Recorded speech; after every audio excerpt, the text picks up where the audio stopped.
नमस्कार दोस्तों, हमारे चमत्कारी अनुभव चैनल पर आपका बहुत बहुत स्वागत है। दोस्तों, सबसे पहले आप हमारे चैनल को सब्सक्राइब करें और बेल आइकन पर क्लिक करें, जिससे आपको हमारी लेटेस्ट अपडेट मिलती रहे। हेलो दोस्तों, आप सब कैसे हैं। आशा करती हूँ कि आप सभी अच्छे होंगे। तुम्हारे भजन राम को भावे, जन्म जन्म के दुख बिसरावे। राम भक्त हनुमान को हम ना जाने, ये कैसे हो सकता है। और इन्हें कितने नामों से पुकारते हैं। कोई इन्हें पवन पुत्र, कोई महावीर कहता है, कोई अंजनी पुत्र कहता है, तो कोई कपीस कहता है। शिव के अनेक अवतार में इनमें से सर्वश्रेष्ठ है महावीर हनुमान। और शिव पुराण के अनुसार त्रेता युग में भगवान विष्णु के संहार करने के लिए हनुमान जी ने शिव के वीर से जन्म लिया था। शिव पुराण के उल्लेख में बताया गया है कि समुद्र मंथन के बाद देवताओं राक्षसों के बीच अमृत का बंटवारा होने वाला था। तब विष्णु भगवान ने मोहिनी का रूप धारण किया था और मोहिनी का रूप देखकर शिव जी कामातर हो गए और अपनी लीला रचते हुए वीरपात किया, जिसे सप्त ऋषि सही समय का इंतजार करते हुए संग्रहित कर लिया। जब वक्त आया तो सप्त ऋषियों ने शिव के वीर को बनराज केसरी की पत्नी अंजनी के कान के माध्यम से उनके गर्भ तक पहुंचाया और शिव के इस वीर से अत्यंत पराक्रमी और तेजस्वी बालक हनुमान का जन्म हुआ। वाल्मीकि रामायण के अनुसार हनुमान जी ने अपने बाल्यकाल में बहुत ज़्यादा शरारतीपन किया और भगवान सूर्य को फल समझकर उसे खाने के लिए दौड़े। घबराकर देवराज इंद्र ने उन पर वार कर दिया। इंद्र के वार से हनुमान जी बेहोश हो गए, जिसे देखकर वायुदेव अत्यंत क्रोधित हो गए और उन्होंने समस्त संसार को वायु विहीन कर दिया। चारों ओर त्रहमाम मच गया। तब स्वयं ब्रह्मा जी आकर हनुमान जी का स्मरण किया और हनुमान जी जीवित हो गए। उस समय से सभी देवता गण हनुमान जी के पास आए और उन्हें भिन्न भिन्न प्रकार का वरदान दिया। सूर्यदेव द्वारा दिए गए वरदान की वजह से हनुमान जी सर्वशक्तिमान बने और सूर्यदेव ने उन्हें अपने तेज का 100वां भाग प्रदान किया। साथ ही यह भी कहा, जब यह बालक बड़ा हो जाएगा तब स्वयं उन्हीं के द्वारा शास्त्रों का ज्ञान भी दिया जाएगा। सूर्यदेव ने उन्हें एक अच्छा वक्ता और अद्भुत व्यक्तित्व का स्वामी बनाया। सूर्यदेव ने पवन पुत्र को 9 विद्याओं का ज्ञान दिया। यमराज ने हनुमान जी को वरदान दिया था कि वह उनके दंड से मुक्त रहेंगे और कभी भी ये यम के प्रकोप के भागी नहीं बनेंगे। कुबेर ने हनुमान जी को वरदान दिया कि युद्ध में कुबेर की गदा भी उनका कुछ नहीं बिगाड़ पाएगी। कुबेर ने भी अपने सभी अस्त्रों शस्त्रों से प्रभाव से हनुमान जी को मुक्त कर दिया। इसी प्रकार सभी देवी देवताओं ने हनुमान जी को अपनी अपनी शक्तियाँ और वरदान प्रदान किए। इसके परिणाम स्वरूप पवन पुत्र वह बिना रोक टोक घूमना शुरू कर दिए। उनके शैतानियों के कारण सभी ऋषि मुनि परेशान हो गए और तपस्या में लीन मुनियों को भी तंग करने लगे, जिसकी वजह से एक बार अंगीराम और भृगुवंश के मुनियों ने क्रोधित होकर उन्हें श्राप दे दिया कि वे सभी शक्तियों को भूल जाएंगे। उसका आभास उन्हें तभी होगा जब उन्हें कोई याद दिलाएगा। इस घटना के बाद हनुमान जी बिल्कुल सामान्य जीवन जीने लगे। उन्हें अपनी कोई शक्ति का स्मरण नहीं था, लेकिन जब भगवान राम की मुलाकात के बाद और सीता को खोजने लंका उनको भेजा, तब समुद्र लांघते समय स्वयं प्रभु श्री राम जी ने उनकी शक्तियों का स्मरण कराया। और इन्हीं शक्तियों के बारे में जानने के लिए गोस्वामी तुलसीदास जी ने भगवान श्री हनुमान जी के दिव्य चरित्र, उनकी लीलाओं, उनकी महाशक्तिशाली गुणों को एक चालीसा के रूप में लिखा। उसी समय से उनके नाम नियम पाठ करने का समय को भी सही बताया गया।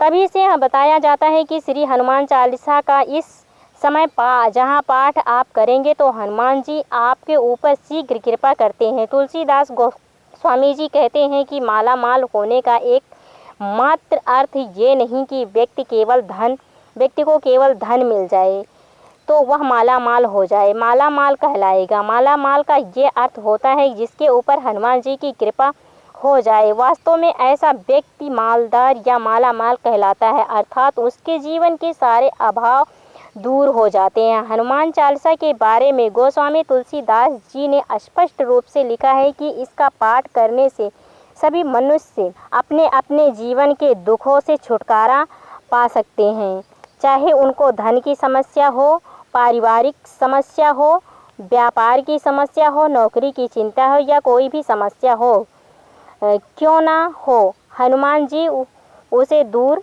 कर देते हैं। ऐसा माना जाता है कि लोगों के कष्टों को हरने के लिए बजरंगबली आज भी कलयुग में देवता है और धरती पर मौजूद है। और जो भी मनुष्य भय, चिंता हो या असफलता इससे परेशान होता है तो हनुमान चालीसा का पाठ करके शांति को हासिल कर सकता है। खास तौर पर मंगलवार साथ ही शनिवार के दिन हनुमान चालीसा को पढ़ना चाहिए। इसको किस समय पढ़ें, मन में बहुत प्रश्न आता है। तो मैं आपको बता दूं कि तुलसीदास जी ने हनुमान चालीसा को पढ़ने के लिए ना तो कोई समय निर्धारित किया है, क्योंकि हनुमान जी पूरे ब्रह्मांड में वायु से भी ज़्यादा तेज गति से विचरण करते हुए अपने भक्तों की सहायता करते हैं। इसलिए 24 घंटे में जिसे भी जिस समय जहाँ भी कोई परेशानी हो, कोई भी समस्या हो, तुरंत हनुमान जी की सच्ची श्रद्धा से उनको पुकारिए। आप देखिए हनुमान चालीसा अगर आप 7 बार कर लें, अगर आप बहुत बड़ी विपदा में हैं, कुछ समय में आपको परिणाम देखने को मिलेगा। वैसे तो संकट मोचन हनुमान को खुश करने के लिए हनुमान चालीसा का पाठ करना शुभ माना जाता है, लेकिन कुछ लोग सालों से इसका पाठ करते चले आ रही हैं, कहते हैं हमें तो कोई फल नहीं मिला। तो मैं आपको बता दूं कि जब भी आप बजरंगबली के चालीसे का पाठ करते हैं और उसका फल नहीं मिल रहा है तो आप कहीं ना कहीं गलतियां कर रहे हैं, वो आपको ध्यान में रखना चाहिए। आपको देखना चाहिए हनुमान जी को, उनकी शक्ति का ज्ञान। हम जब चालीसा का पाठ करते हैं तो हम क्या करते हैं, हनुमान जी को उनकी शक्ति का ध्यान कराते हैं और आपको बता दें जिस क्षेत्र में आप तमाम कोशिश कर रहे हैं वहां आपको कामयाबी नहीं मिल पा रही है तो आपको हनुमान चालीसा का पाठ जरूर शुरू करना चाहिए। और अभी तक आप बहुत दिनों से करते चले आ रहे हैं, अगर कोई फल नहीं मिल रहा है तो आप एक बार साफ मन से बिना किसी ढोंग के मंगलवार के दिन से फिर आप एक बार हाथ जोड़कर के सच्चे दिल से प्रभु की प्रार्थना करें। उत्तरमुखी होकर फ्लाइंग जो हनुमान जी होते हैं, यानी कि जो उड़ते हुए बजरंगबली की फ़ोटो या उनकी मूर्ति होती है, उसके सामने आप घी का दिया या तेल का दिया, सरसों के तेल का दिया, तिल के तेल का दिया, कोई भी दिया जलाइए और फिर आप एक हनुमान चालीसा का पाठ रात को 9 बजे करने शुरू कर दें। आप देखिए आपको हर प्रकार की सफलता मिलने लगेगी। आपके करियर में मुश्किलें आ रही है तो आपको बिजनेस में दिक्कतें आ रही है, जीवन में मुश्किलें आ रही है तो इन सभी को हनुमान जी बजरंगबली पार लगाएंगे। आपके पास अगर पुस्तक है और आपको आती नहीं है, अगर आप पुस्तक खरीदकर हनुमान चालीसा का पाठ करेंगे तो बुक के जो अक्षर है वह रेड कलर के, अगर लाल रंग के अक्षर वाले हनुमान चालीसा का पुस्तक हो तो उसका पाठ करें, ये सर्वश्रेष्ठ होता है। तो भी धन से संबंधित परेशानियां आ रही है, एक छोटी सी कोशिश है हनुमान चालीसा करना। हनुमान चालीसा का पाठ कीजिए, आप देखिए आपकी आर्थिक स्थिति से जो भी आपको हो जुड़ने के लिए या सुधारने के लिए जो प्रयास करने पड़ेंगे, यानी कि सच्चे दिल की मेहनत है वो आप कीजिए। साथ ही साथ हनुमान चालीसा का पाठ रोज कीजिए, देखिए आपको सफलता जरूर मिलेगी। अगर घर परिवार में अशांति मची है, कलह है, कलेश है तो आपको क्या करना चाहिए, लग रहा है कि घर अब ठीक नहीं हो सकता है, शांत नहीं हो सकता, तो आपको हनुमान जी की शरण जरूर लेनी चाहिए। लगातार चालू कर लीजिए और लगातार 2-3 महीने बिना रुके आप हनुमान चालीसा का पाठ करते जाइए। आप देखेंगे आपको आपके घर पर खुशहाली जरूर से जरूर आएगी। अगर किसी प्रकार का तनाव है, भय है, सभी में हनुमान जी चालीसा सभी चीज़ों को दूर करते हैं। कहते हैं ना, नासे रोग हरे सब पीरा, जपत निरंतर हनुमत बीरा। तो आपको यही करना है, हर तरह के रोग को हरने वाला है, सभी दुखों को हरने वाला है। इसलिए हनुमान चालीसा का पाठ करें। जीवन में चल रहे उतार चढ़ाव, तनाव, चिंता सभी आपके जीवन से दूर होंगे और आप मंगलवार के दिन से शुरू करके पढ़ना शुरू करते हैं तो आपको खुद ही अपने जीवन में सकारात्मकता का एहसास होने लगेंगे। एक अजीब सा सुकून आपकी ज़िंदगी में आएगा। हनुमान जी प्रत्यक्ष देवता हैं, तुरंत प्रसन्न होते हैं, लेकिन आपको ये छोटी छोटी गलतियां नहीं करनी चाहिए।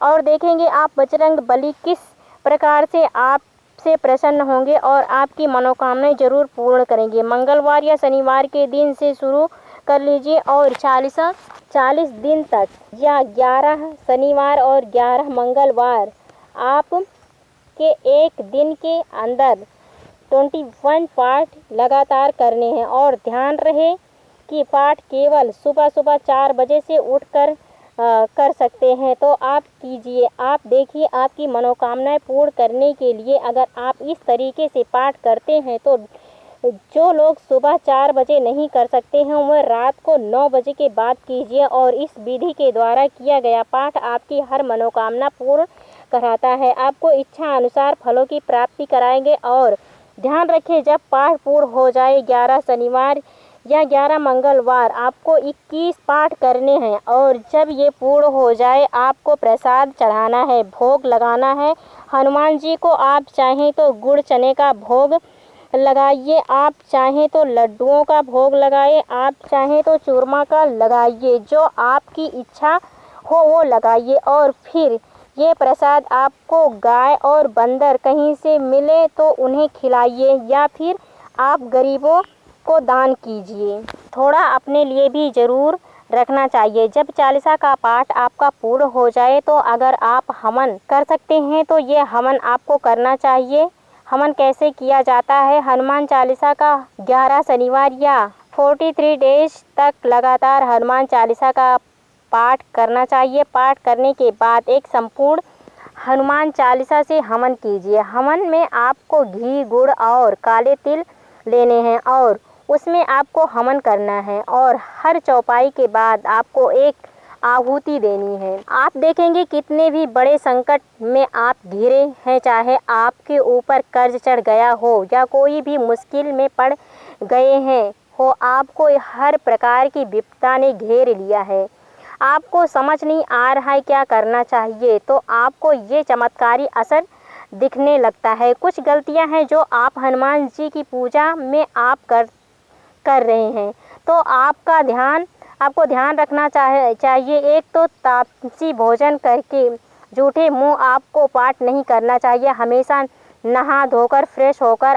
अगर आप नियमित मनोकामना प्राप्ति के लिए कर रहे हैं तो ऐसे तो कोई भी मनुष्य विपदा के समय कहीं भी कर सकता है, लेकिन मनोकामना पूर्ति के लिए किसी अटकाऊ के लिए अड़ंगे पड़ गए हों तो उसके लिए ये करना है तो आपको इस प्रकार से पाठ करना चाहिए। तामसी भोजन करके पाठ नहीं करना चाहिए। मुख जूठा रख कर न करें। ब्रह्मचर्य का पालन करें, यानी पति पत्नी संग आदि न करें। क्रोध, दूसरों की चुगली, बुराई, किसी की बुराई करते हुए आप कहीं पर गए, मंदिर में बैठ कर करें, कोई मिल गया गपशप किया, उसके बाद इधर उधर की बातें करने के बाद हनुमान 40 का पाठ ना करें। ऐसा ना करें। नियमित पाठ के लिए घी हुआ, सरसों का तेल हुआ, तिल का तेल हुआ, दीपक आप जरूर जलाइए। थोड़ा सा भोग तुलसी दल ये रख कर आपको पाठ करना चाहिए। पाठ का फल नहीं मिल रहा है तो संकल्प करके पाठ कीजिए। संकल्प कर लीजिए, अगले 43 डेज में पाठ करूँगा और आप मेरी मनोकामना पूर्ण कीजिए। इस प्रकार से वो बोलिए। नशा आदि ना करें, जुआ आदि ना खेलें, और जब भी पूजन करते हैं तो हनुमान जी का उत्तर की ओर मुख करके आपको पूजन करना चाहिए, यानी कि उनकी जो फोटो है या मूर्ति है वो दक्षिण दिशा की ओर मुख होती हुए उनकी निगाह है जो वो दक्षिण दिशा की ओर होनी चाहिए। हनुमान जी की पूर्ण पूजा दोपहर को या रात को 9 बजे के बाद या सुबह 4 बजे श्रेष्ठ मानी गई है। और जब भी आप संकल्पित पाठ करते हैं तो आपको प्रसाद जरूर चढ़ाना चाहिए। पॉसिबल है तो गुड़ घी से आपको आहुति देकर हवन करें, जैसा कि मैंने आपको बताया। दोस्तों, इस तरह से मैंने छोटी छोटी बातें बताई। शायद अगर हनुमान 40 के पाठ में आप मिस कर रहे हैं तो आपको ज़रूर ध्यान देना चाहिए। आप देखेंगे आपकी मनोकामना अवश्य पूर्ण होगी। आपके मम्मी पापा भाई बहन जो भी बहुत परेशान हैं और ज़िंदगी से हार कर बैठ गए हैं, उनको कोई रास्ता नहीं दिखाई दे रहा है, कुछ समझ नहीं आता, तो एक बार हनुमान चालीसा इस तरीके से ज़रूर उनसे शेयर करें, उनको भी संपूर्ण लाभ मिलेगा और उनकी सभी मनोकामनाएं ज़रूर पूर्ण होगी। और जैसा कि मैंने बताया, केवल धन से नहीं बल्कि जीवन से माला माल हो सकते हैं आप हनुमान चालीसा का नियमित रूप से पाठ कर। दोस्तों, अगर आपको हमारी वीडियो अच्छी लगे तो अपने परिवारजनों और दोस्तों में ज़रूर शेयर करें। चैनल पर नए हैं तो सब्सक्राइब करना ना भूलें ताकि आने वाली वीडियो की सभी नोटिफिकेशन आपको मिलती रहे। ओम नमः शिवाय।